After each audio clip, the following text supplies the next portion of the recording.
YCP అధిష్టానం ఇప్పటి నుంచే ఇన్ఛార్జీలను మార్చే పనిలో ఉంది.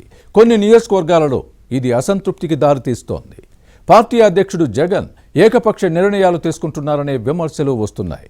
కొత్తగా నియమించిన ఇన్ఛార్జీలను ఎన్నికల వరకు ఉంచుతారా లేదా అనే సందేహం పార్టీ నేతలకు లేకపోలేదు. నెల్లూరు జిల్లాలోని ఓ నియోజకవర్గంలో ఇదే పరిస్థితి ఉంది. పార్టీ కోసం కష్టపడిన వారికి వైసీపీలో విలువ లేదా? డబ్బున్న వారికే పదవుల్లో ప్రాధాన్యత ఇస్తోందా? ఎడాపెడా ఇన్ఛార్జీలను మార్చేస్తోన్న అధినాయకత్వం తీరుపై సీనియర్లు ఆగ్రహంగా ఉన్నారా? ఇలాంటి అంశాలపై పార్టీలో జరుగుతున్న చర్చ ఏంటో ఈ స్టోరీలో చూద్దాం. వైసీపీలో ఇన్ఛార్జీల పంచాయతీ కొనసాగుతోంది. రాష్ట్రంలో ప్రస్తుతం నెలకొన్న రాజకీయ పరిస్థితులకు అనుగుణంగా పనిచేయటం లేదనుకున్న సమన్వయకర్తలను ఎడాపెడా మార్చేస్తోంది. వచ్చే ఎన్నికల్లో గెలిపే లక్ష్యంగా పెట్టుకున్న పార్టీ నాయకత్వం కొందరు ఇన్ఛార్జీలను పక్కన పెడుతోంది. ప్రస్తుతం ఉన్న వారిలో పనితీరు సరిగా లేదనుకున్న వారిని తొలగించి కొత్త వారికి అవకాశం ఇస్తోంది. పనితీరు బాగా లేకపోతే పక్కన పెడితే పర్వాలేదు, కానీ క్షేత్రస్థాయిలో పరిస్థితులను పరిశీలించకుండా, అక్కడున్న సీనియర్లను సంప్రదించకుండా పార్టీ అధ్యక్షుడు జగన్ ఏకపక్ష నిర్ణయం తీసుకుంటున్నారనే విమర్శలు వస్తున్నాయి. ఎవరో ఏదో చెప్పారని మార్పు చేయడాన్ని సొంత పార్టీ నేతలే తప్పుపట్టే పరిస్థితి ఉంది. దీంతో ఉద్వాసనకు గురైన వారిలో పార్టీ కోసం ఇప్పటి వరకు తాము పెట్టిన ఖర్చు వృధా అయిపోయిందనే ఆవేదన కనిపిస్తోంది. వైసీపీ కోసం రక్తం ధారపోసిన నేతలను కాదని కొత్త వారికి ప్రాధాన్యత ఇస్తే తమ పరిస్థితి ఏంటన్న అసంతృప్తి నేతల్లో నెలకొంది. దీని ప్రభావం స్థానిక సంస్థలతో పాటు అసెంబ్లీ ఎన్నికల్లో కనిపించే అవకాశం ఉందనే మాట వినిపిస్తోంది. ఉమ్మడి నెల్లూరు జిల్లా గూడూరులో ఇదే పరిస్థితి ఉంది. పార్టీ అధిష్టానం అకస్మాత్తుగా నియోజకవర్గ ఇన్ఛార్జిని మార్చేసింది. ఇక్కడ ఇన్ఛార్జి మేరిగ మురళి స్థానంలో బూదూరు గురవయ్యకు బాధ్యతలు అప్పగించింది. దీంతో వైసీపీలో గందరగోళం నెలకొంది.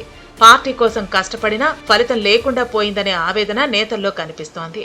పార్టీకి పెట్టిన ఖర్చు బూడిదలో పోసిన పన్నీరు చందంగా మారిందనే విమర్శలు వస్తున్నాయి.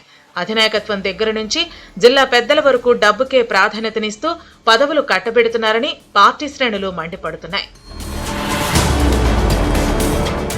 గూడూరు ఎస్సీ నియోజకవర్గమైనా ఇక్కడి రెడ్డి సామాజిక వర్గ నేతలే రాజకీయం చేస్తూ ఉంటారు.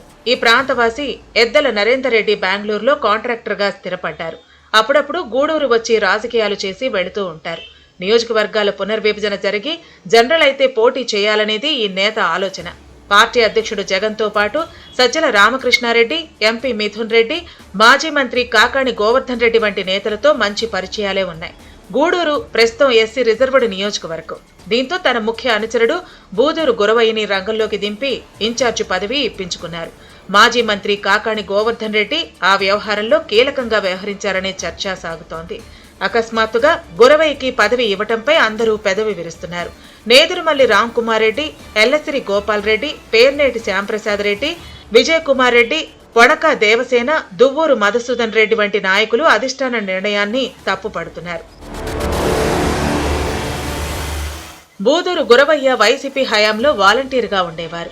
ఎద్దల నరేందర్ రెడ్డి ఈ నేత స్థానిక ఎన్నికల్లో పోటీ చేయించి ఎంపీపీని చేశారు. ఒక్క మాటలో చెప్పాలంటే గురవయ్య పార్టీ చాలా జూనియర్.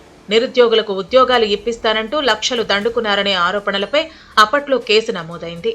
అలాంటి గురవయ్య కింద తామంతా ఎలా పనిచేయాలా అన్నది సీనియర్ల ప్రశ్న. ఇటీవల వరకు గూడూరు ఇన్ఛార్జిగా పనిచేసిన మేరిగ మురళి ఎమ్మెల్సీ మొదటి నుంచి పార్టీ కోసం పనిచేశారు. అందర్నీ కలుపుకుపోతున్నారు. వివాదాలు ఏమీ లేదు, కానీ సక్రమంగా పార్టీ కార్యకలాపాలు నిర్వహించడం లేదనే నెపంతోనే పక్కన పెట్టారనే విమర్శలు ఉన్నాయి. వైసీపీలో ఎవరి పరిస్థితి అయినా ఇంతే. పని చేసినంతకాలం చేయించుకుంటారు. అవసరాలు తీరిన తర్వాత నేలకేసి కొట్టి బండకేసి బాదినంత పని చేస్తారు. మరోవైపు నేతల వలసలతో గూడూరులో వైసీపీ చాలా వరకు ఖాళీ అయింది. కూటమి పార్టీలోకి సర్దుకున్నారు. కోవూరు వైసీపీ ఇన్ఛార్జి నల్లపరెడ్డి ప్రసన్నకుమార్ రెడ్డి కుటుంబ సభ్యులు వినోద్ కుమార్ రెడ్డి, జగన్మోహన్ రెడ్డి వంటి నేతలు టీడీపీలో చేరారు. ఇక పార్టీలో మిగిలిన కొద్ది మంది వర్గాలుగా విడిపోయారు. ఈ క్రమంలో రాబోయే ఎన్నికల్లో ప్రత్యర్థులను ఎదుర్కోవటం వైసీపీ అభ్యర్థికి కత్తిమీద సామి. ఇన్ఛార్జి మార్పుపై అసంతృప్తి వ్యక్తం చేస్తున్న ఓ వర్గం స్థానిక సంస్థల ఎన్నికల్లో తమ తడాకా చూపిస్తామని అధిష్టానానికి వార్నింగ్ ఇస్తోంది. సార్వత్రిక ఎన్నికల్లో తమతో ఎలా పని చేయించుకుంటారో చూస్తామని హెచ్చరిస్తోంది. ఈ పరిస్థితుల్లో గూడూరు వైసీపీలో భవిష్యత్ పరిణామాలు ఎలా ఉంటాయో చూడాలి.